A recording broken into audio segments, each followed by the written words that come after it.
एना खरा बेलिया गोटे बढ़िया से पागे के आइटम बनैबा। फास्ट हाथ रे सुरसो तेल नेबा देखि बैगण को माखी देवा दुईटा सारा बैगण को तापरे या को ठिपी मारिकी या को निया पाखु नहीं जिबा। एठी निया जोड़ा रेडी हो जाए।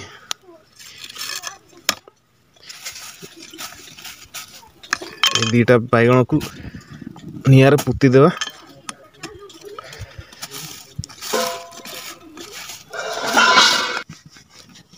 मुझे शिड़ा मुंडिया सुकुआ चार्टा को नहीं आसली। ये देखु या को भी बुड़ी देवा।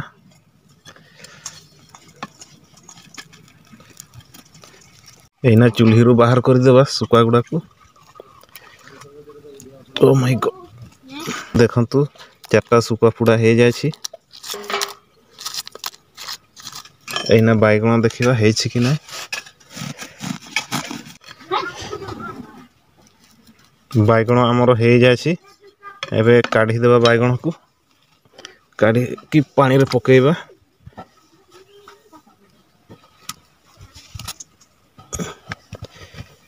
एना देखु सब रेडी हो जाए। आम झील टिके मते हेल्प करुछि। एना बैगण को धुई की छोड़ाउछि प्लेट रे। हाँ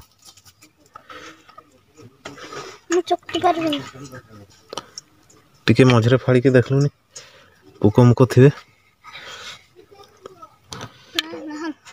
भल अच्छे। एथिरे टिके सोरिष तेल देवा।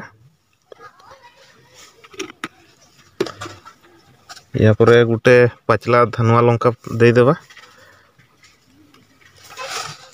आ स्वाद अनुसार लुण पकई देवा।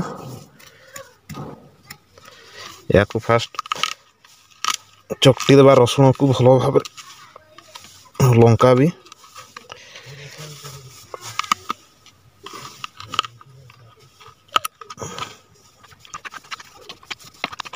हो गला। एना पुड़ा होता सुकुआ को एथिरे मिसई देवा छोट छोट खंडिया करके।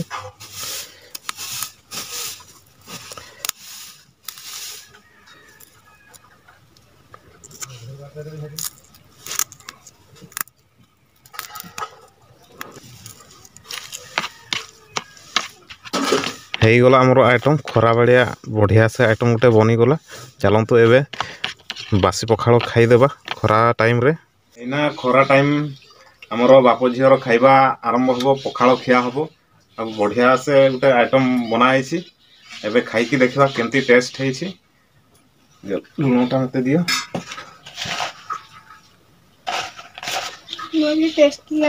तोर लुण दे साइड रखो। बढ़िया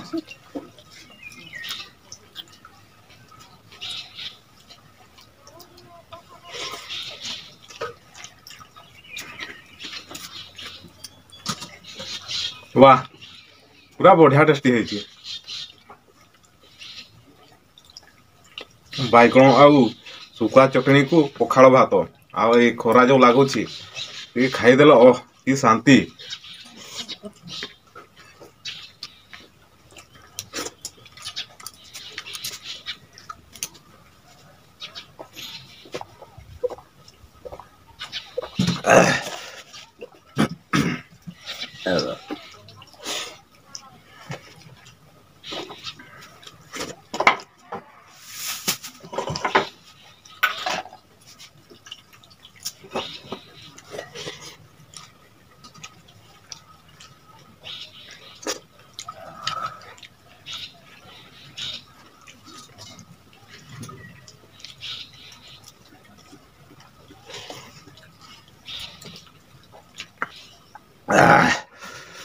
हो गला आज खरा बेलिया पखाड़ खिया बढ़िया लगला।